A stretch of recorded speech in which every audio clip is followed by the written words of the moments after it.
नमस्कार, मैं हूं आरजे श्यामवीर सिंह और एक बार फिर हाजिर हूं एक नई कहानी लेकर। और आज कहानी जैसलमेर के एक पोस्ट मास्टर की। दोस्तों, जैसलमेर में पहली बार पोस्ट ऑफिस शुरू हुई थी 1930 में और यहाँ पर एक अंग्रेज ऑफिसर को एज ए पोस्ट मास्टर नियुक्त किया गया था। क्योंकि जैसलमेर एक गर्म स्थान है तो यहाँ के जो ऑफिसर थे और वो जब छुट्टियां हो जाती थी गर्मियों की, तो देखिए बड़े बड़े ऑफिसर होते थे, वो तो यहाँ से निकल जाते थे उत्तराखंड जो आज का है और कश्मीर और उत्तरी भारत में जैसे मसूरी, नैनीताल, वहाँ पर अपनी गर्मियों को छुट्टियों को बिताकर आते थे। लेकिन जो छोटे स्तर के ऑफिसर होते थे और गर्मियों से बचने के लिए राजस्थान का एक जगह है, वो है माउंट आबू। तो माउंट आबू चले जाया करते थे। माउंट आबू में तापमान जो है वो भी 14-15 डिग्री रहता है। तो वहाँ पर 1 से 2 महीने, कोई 3 महीने रह करके और वापस यहाँ पर आ जाते थे और कामकाज शुरू करते थे। तो वो जो जैसलमेर में पोस्ट मास्टर था और उसका जब उसकी छुट्टियां हो गई तो उसने भी प्लान किया कि मैं भी कहीं ऐसी ठंडे स्थान पर चला जाता हूं और छुट्टियां बिता करके फिर वापस जैसलमेर आ जाऊंगा। तो उन दिनों संसाधन बहुत कम थे, आने जाने के जो साधन थे ना, अपनी या तो खुद की गाड़ी से जाओ और या ना तो ट्रेन थी पहले और बस भी नहीं थी। तो ज़्यादातर साधन जैसलमेर से पहुंचने के लिए ऊँट की व्यवस्था होती थी और जोधपुर से या तो बैलगाड़ी ले लो या निजी कार हो तो उससे जा सकते थे। तो दोस्तों, जब वो माउंट आबू पहुंचा तो वहाँ पर पहले होटल वगैरह नहीं थे, पर्यटक भी नहीं आते थे, लेकिन स्थान ठंडा था। तो सर्किट हाउस में उसने एक रूम लिया, रहने की व्यवस्था की गई वहाँ पर। क्योंकि वो सर्किट हाउस एकदम जंगल में बना हुआ था और उस जंगल के पीछे खाली स्थान था, वहाँ पर सरकारी गैरेज था। सरकारी गैरेज मतलब जो कि अंग्रेज ऑफिसर थे उनकी गाड़ियों के एक्सीडेंट हो जाते थे या फिर वो टूट फूट हो जाती, ख़राब हो जाती, तो वहाँ रिपेयर होने के लिए आती थी।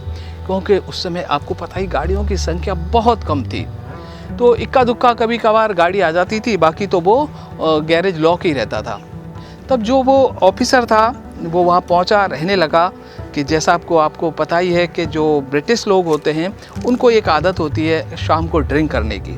तो वो अपने सर्किट हाउस के दूसरी मंजिल के ऊपर पीछे वाली एक खिड़की खोलता था, वहाँ से ठंडी हवा आती थी और वहाँ पर वो ड्रिंक करने बैठ जाता था और ड्रिंक के साथ साथ वो सिगरेट भी पीता था।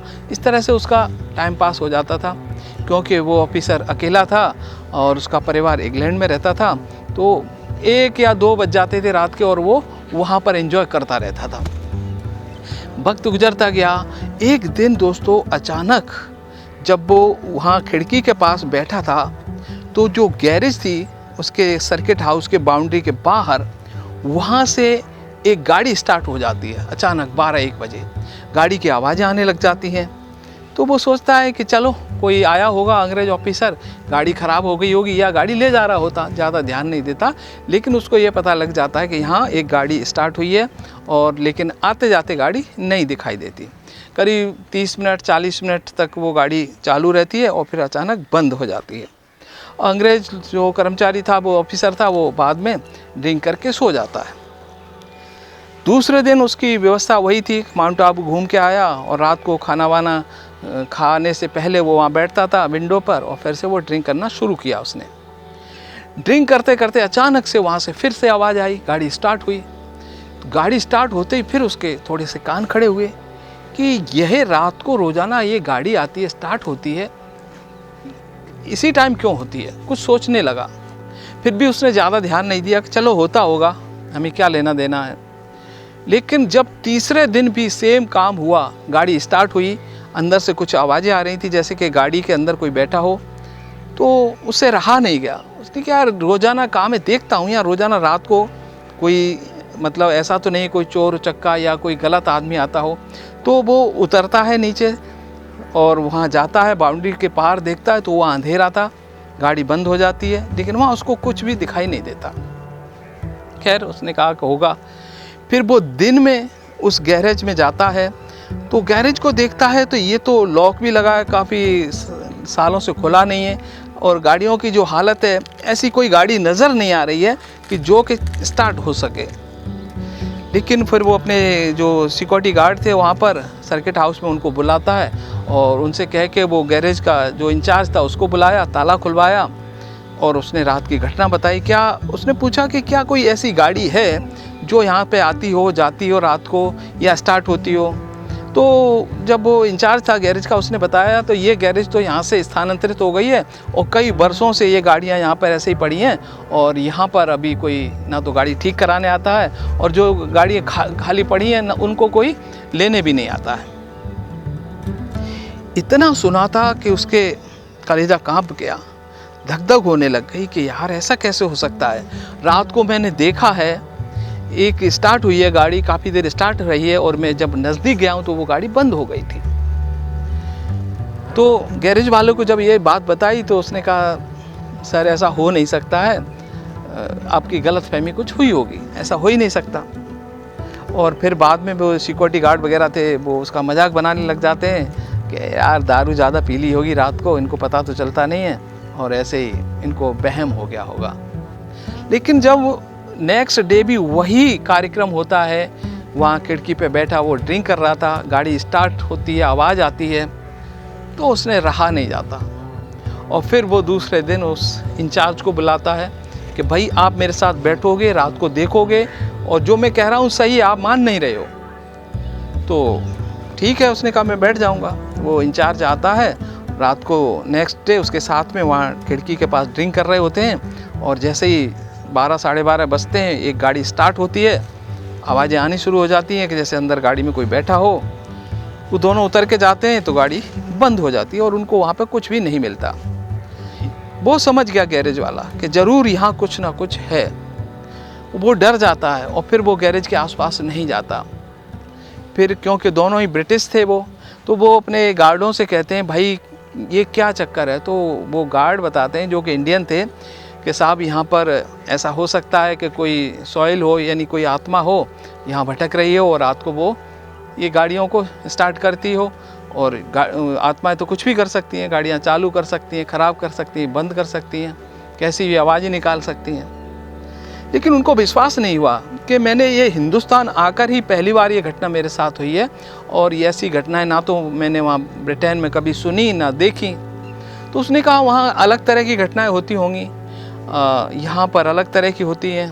तो कि अब वो वहाँ पर जो गैरेज वाला था, वो ऑफिसर था, सर्किट हाउस में रुका हुआ था, वो दोनों डरने लग गए कि भाई इसका कुछ व्यवस्था करो, ये शांत हो जाए और हमें अभी यहाँ पर 1.5-2 महीने और रहने हैं।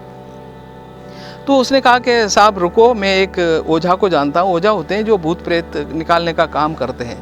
तो उसको लेके आता है और दिखाता है कि भाई देखो यहाँ पर कुछ गड़बड़ लग रही है। तो वो ओझा वहाँ पर सर्च करता है कि क्या हो सकता है। तो 1-2 घंटे के बाद में जब उसको पता चलता है कि यहाँ कई आत्माएं भटक रही हैं, एक नहीं कई आत्माएं भटक रही हैं और ये कुछ भी कर सकती हैं और कई वर्षों से भटक रही हैं। तो अंग्रेज को विश्वास नहीं होता कि साहब विश्वास करिए, आपके साथ हुआ है और आपने ही मुझे बुलाया है। तो कि ये यहाँ से जा नहीं सकती, निकल नहीं सकती। कि निकल सकती हैं सर, ऐसे नहीं निकलती, कुछ खर्चा पानी होता है, कुछ इनकी व्यवस्थाएं करनी पड़ती हैं। तो उन्होंने कहा भाई क्या व्यवस्था है इसकी, जो भी है यहाँ से इनको शांत करो। तो वो जो भूत निकालने प्रेत निकालने वाला व्यक्ति आया था, उसने कहा साहब ऐसा है कि हमें 2-3 लेबर दो और इसको हम सर्च करते हैं, क्या कारण है, क्यों यहाँ पर हैं, इनका कोई यहाँ अस्तित्व है।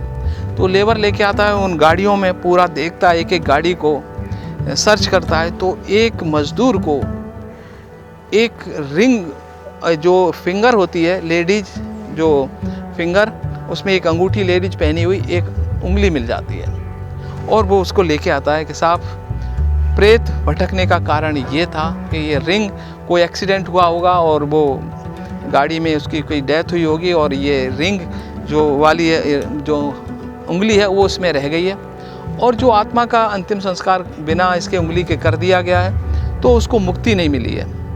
तो क्या आप क्या करें कि इसको जो उंगली है, इसको वो एक जो होता है ना बर्तन पीतल का, उसमें बंद करके, और कहता है इसको हरिद्वार ले जाना पड़ेगा, वहाँ पर विसर्जन करो और वहाँ से फिर गंगा जल लाओ, इन गाड़ियों पे छिड़को कि जो आत्मा यहाँ पे उनको मुक्ति मिल जाए। तो जो मज़दूर थे उनको यहाँ से भेजते हैं वो, और वो हरिद्वार जाते हैं, वहाँ पर उंगली का विसर्जन कर देते हैं और उसके बाद गंगा जल ला के उन गाड़ियों पर छिड़का जाता है और फिर वहाँ पर ब्राह्मणों को भोजन कराया जाता है।